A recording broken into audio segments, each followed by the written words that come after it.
Le CES de Las Vegas, ça continue ici. Ça, c'est l'Eureka Park, l'espace qui accueille toutes les startups, 1400 startups cette année selon les organisateurs, sur 3 à 4000 participants au total. Énorme présence française comme d'habitude, enfin énorme, moins que d'habitude d'ailleurs, mais on va aller voir à quoi ça ressemble.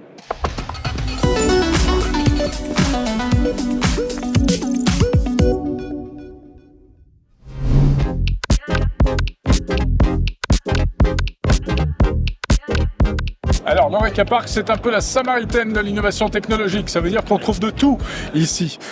On trouve aussi bien des innovations en matière de santé, de bien-être, de programmation logicielle, de trottinettes, des petits robots masseurs, toutes sortes d'innovations, y compris des toutes petites choses, des toutes petites startups.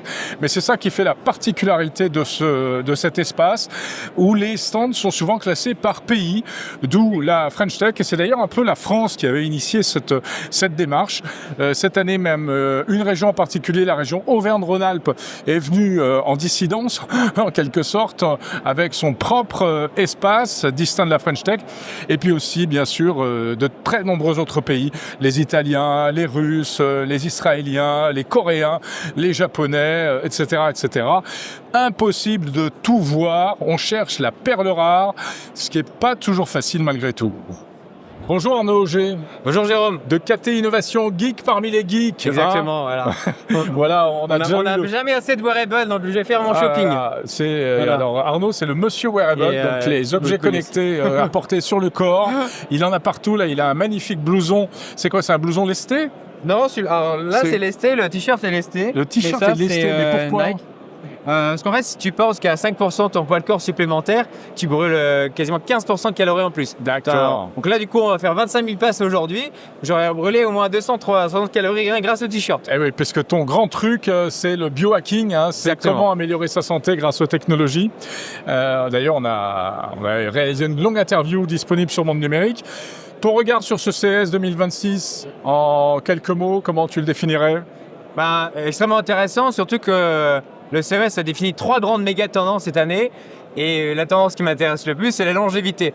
Et donc ça, hyper intéressant quand même que la plus grande conférence tech au monde parle de la longévité comme la méga tendance qui va définir la prochaine décennie.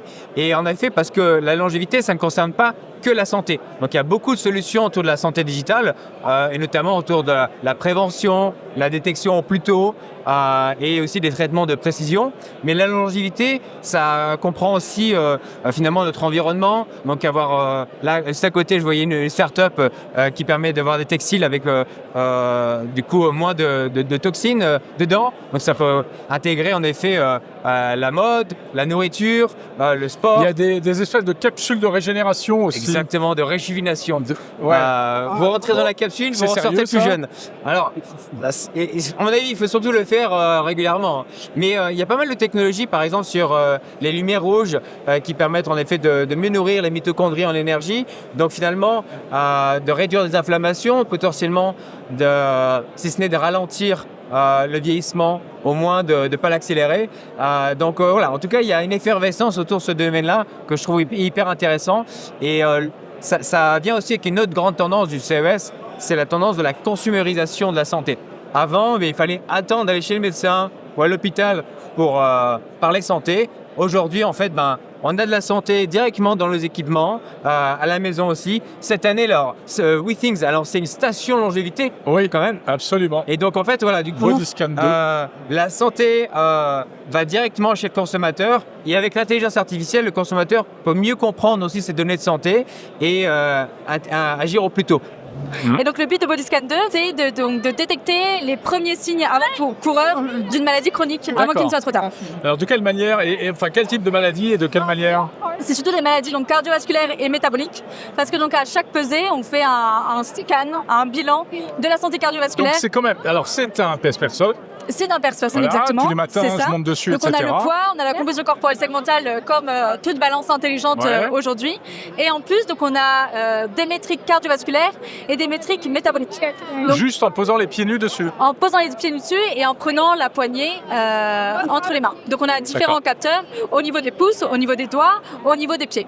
Donc tous ces capteurs, ça permet de capter plus de 60 biomarqueurs Et donc typiquement, on a aussi 3 nouveautés sur cette balance. On détecte le risque d'hypertension, donc on envoie une notification quand ce risque est détecté. On mesure l'âge du cœur, donc en fait c'est l'efficacité du cœur à éjecter le sang, à pomper. Donc avec Bodyscan 1, Oui, parce qu'il y avait déjà une première version. On avait l'électrocardiogramme. Ouais. Donc l'électrocardiogramme qui permet de détecter notamment les arythmies, qui mesure en fait si l'ordre a bien été donné au cœur et le cœur a bien répondu à cet ordre de battre. On avait aussi déjà la rigidité des artères, donc avec le vascular age, l'âge vasculaire. Et donc maintenant on ajoute l'âge du cœur qui est en fait l'efficacité du cœur comme un muscle, en fait c'est l'efficacité du muscle du cœur à pomper, à éjecter du sang. Le mini-lab, c'est un moyen de manger sereinement à l'extérieur et de sécuriser 250 millions de personnes dans le monde et de rendre la sécurité alimentaire accessible à tous. De quelle manière ? Donc en fait, on a miniaturisé et on a automatisé ce qu'on fait en labo d'analyse dans un petit device qui tient dans la poche et qui extrait les protéines dans votre échantillon alimentaire. Alors qui tient dans la poche, bon, pour le décrire, ça fait la taille de, je sais pas... Aujourd'hui, c'est 3 iPhones ouais, et voilà. on bosse à miniaturiser encore plus le device. Là. Un petit poste de radio comme il y avait dans le temps, etc. On peut dire ça, ouais. Et donc l'idée, c'est de fournir en fait une technologie qui sort de Biomérieux, qui est un leader du diagnostic in vitro et de la sécurité alimentaire, et de sortir une techno, de la deep tech, pour la rendre accessible à vous et moi, aux personnes allergiques, aux personnes cœliaques, et aussi à tous les restos qui cherchent à sécuriser pour leurs clients la nourriture. On a une poche ici, où on va mettre notre nourriture à l'intérieur de ce Simple. On va introduire dans la poche, et ensuite on va mettre la poche dans le device. On appuie sur play, la détection se fait en 2 minutes, et ensuite on a le résultat si oui ou non on peut manger. On a décidé depuis 8 ans de fabriquer une plateforme qu'on utilisait d'abord en interne pour développer nos propres innovations. Et avec l'avènement de l'intelligence artificielle générative, depuis 2 ans, on s'est rendu compte qu'on allait pouvoir créer des agents intelligents qui allaient remplacer la plupart des métiers de la conception, du développement et de la fabrication des objets connectés. Et donc, depuis 2 ans, on itère et le mois dernier, on arrive maintenant à partir vraiment d'une expression de besoin, ce qu'on appelle un Product Required Document. Donc c'est pour les professionnels, pour les entreprises. Alors, c'est pour les créateurs, les innovateurs, les designers, les centres de R&D des grandes entreprises. D'accord. Et ce que ça permet de faire, ça permet de démocratiser la fabrication d'objets. Moi, je veux lancer une brosse à dents très innovante qui fera je sais pas quoi, qui aura la radio intégrée, je dis n'importe quoi. Comment je procède ? Alors, vous allez écrire, je veux faire une brosse à dents vous l'écrire qui va faire... en langage naturel. En langage naturel, en anglais, en chinois, toute la langue que vous voulez. Enfin, on supporte une centaine de langues. Qui fait ça ? Vous allez essayer, si vous êtes assez évolué, de décrire à quoi ressemble l'application en faisant des dessins, en disant, je voudrais qu'il y ait un outil qu'on appelle Figma dans la plupart du temps, avec des écrans. Vous dessinez les écrans que vous voulez. D'accord. Et là, l'ordinateur va vous poser des questions pour essayer de voir tous les blind spots, tous les trucs que vous avez oubliés. Par exemple, est-ce que vous voulez quelle est la durée de la batterie ? Est-ce que vous voulez est-ce que vous voulez que ça coûte $50 ? Est-ce que vous voulez que ça coûte $20 ? Et à partir de là, il va vous recommander un microprocesseur. Va continuer et va vous demander si c'est ce que vous voulez. Vous avez peut-être choisi quelque chose d'autre. Et après, il va vous dire, voilà, est-ce que tu veux un écran ? Est-ce que tu veux des boutons ? Quelle est la durée de la batterie ? En vous posant des questions jusqu'à arriver à ce qu'on appelle une description physique technique. Et à partir de là, il va générer le code dont vous avez besoin pour pouvoir le mettre dans l'application et dans ce qu'on appelle dans le semi-conducteur. Ouais. Et il va générer ce qu'on appelle le routage du PCB, c'est-à-dire la partie de la carte électronique. Et il va générer à partir de là une bibliothèque qui va pouvoir être intégrée dans une application mobile et du code qui va être intégré chez Azure ou chez AWS. Et de bout en bout, vous avez une solution avec juste un seul ingénieur dans votre équipe au lieu de 25. Et pour vous donner un ordre de grandeur, les ingénieurs. Faire un objet connecté, c'est environ 6 mois. Quand on en fabrique chez nous, plus à peu près 3 mois d'industrialisation. Ouais. Là, les 6 mois de conception deviennent quelques jours. Donc on a commencé à concevoir en fait des systèmes d'IA générative avant la sortie de ChatGPT et du coup on est très vite arrivé à des systèmes de vérification de l'information avec des systèmes de RAG score, des systèmes de traçabilité pour être compliant avec l'IA Act, etc.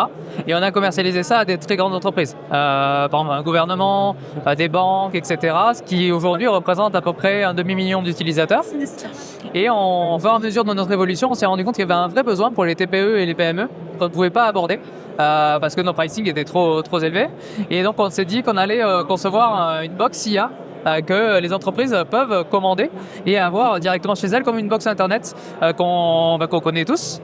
C'est très simple, là, il y a 2 fils, on branche l'électricité et internet et automatiquement on se retrouve avec un Devana en local qui va s'occuper de pouvoir gérer toutes nos données. Donc en fait, on peut le synchroniser avec notre SharePoint, Google Drive, OneDrive, Dropbox, etc. Et automatiquement, on va avoir des agents qui ont la capacité de pouvoir répondre à nos questions sur ces différents documents. We are Starbucks. We're based in Santa Barbara, California, and we focus on service robots. The robot that you see right here is a robot that can work in restaurants and hotels. It can provide service. When customers go to the restaurant, they can order their food directly with the robot. The robot can also bring the food to the table. It can help you celebrate special occasions like birthdays, and you can do this in multiple languages. The robot, you can also pay directly the check.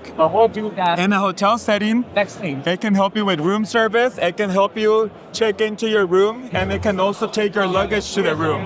So anything that a server or a front desk person can do, the robot can help you do that as well. Et là, nous sommes dans la 3e zone du CES de Las Vegas. Et oui, encore une.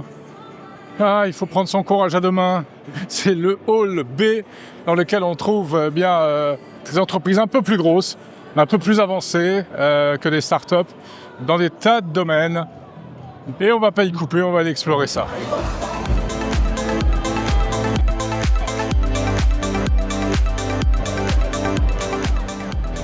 Et ici, c'est un peu le paradis des fans de domotique avec énormément de solutions et notamment un focus sur la nouvelle norme Aliro Matter qui est un système pour les serrures connectées.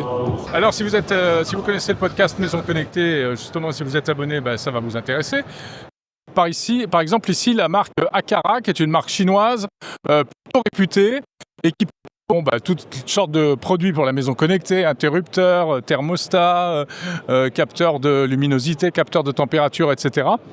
Et intéressant, des serrures connectées avec notamment, ça c'est une innovation qui présente ici cette année à Las Vegas, c'est une détection de présence selon un protocole qui s'appelle UWB. Alors qu'est-ce que c'est que ça ? Eh bien en fait c'est tout simplement le fait que quand vous rentrez chez vous, votre serrure vous détecte, elle détecte votre smartphone plus exactement, et elle se déverrouille immédiatement. Alors voilà, on va voir la petite démo là. Donc là, le smartphone est près de la serrure. Donc elle est unlock, elle est débloquée, et quand on la recule, elle repart. C'est-à-dire quand on part de chez soi, hop, la serrure se verrouille. Voilà, et quand le smartphone va revenir, ça va repartir dans l'autre sens. Tadadam. Et voilà, c'est automatiquement, c'est unlock. Alors, en fait, ça, c'est un système qui... ça se faisait, bien sûr, déjà. Moi, j'ai ça chez moi, pour tout vous dire. Mais ça fonctionne en Bluetooth. Et là, le protocole UWB est censé être plus précis parce qu'il faut être beaucoup plus près. Donc, pas de risque de déverrouiller accidentellement sa serrure en étant, par exemple, dans le jardin à seulement quelques mètres. Et puis, comme ça, un malfaiteur en profite pour rentrer chez vous. Voilà, donc toutes sortes de produits. Et puis aussi, ici, une petite caméra compatible Matter. Alors Matter, c'est le protocole roi de la maison connectée. Il faut aller écouter le podcast Maison Connectée pour tout comprendre. Ça veut dire que ça rend les équipements électroniques tous compatibles les uns avec les autres. Et elle a une particularité, je vais essayer de faire la démo. Voilà, c'est que cette petite caméra, elle reconnaît les gestes. Donc je fais ça, par exemple. Voilà, ça marche. Et hop, ça allume la lumière qui est là-haut. Ça l'éteint plus exactement. Ouais, ça a marché. Et puis alors, l'autre signe que je peux faire, je crois que c'est comme ça, tac. Et ça devrait éteindre cette lumière-là. Tout au moins l'allumer. Non, ça ne l'éteint pas. Bon, c'est pas grave. On peut faire, en tout cas, celle d'en haut, ça marche. Voilà. Donc un nouveau type d'interaction. Et il y a énormément de produits pour la maison connectée. Ici, c'est un aspect qui s'est énormément développé à Las Vegas ces dernières années. Voilà, j'espère que cette visite du CES 2026 de Las Vegas vous a plu. Vous l'avez compris, on n'a pas tout vu, malheureusement. Il y a encore plein de choses à découvrir, mais qui apparaîtront de toute manière dans l'actualité tout au long de l'année. Si vous en voulez plus, rendez-vous sur le site mondenumérique.info pour découvrir des articles et puis bien sûr des épisodes de podcast. Et abonnez-vous au podcast Monde Numérique disponible sur toutes les plateformes. Cette série vous était proposée en partenariat avec FreePro, le meilleur de Free pour les entreprises.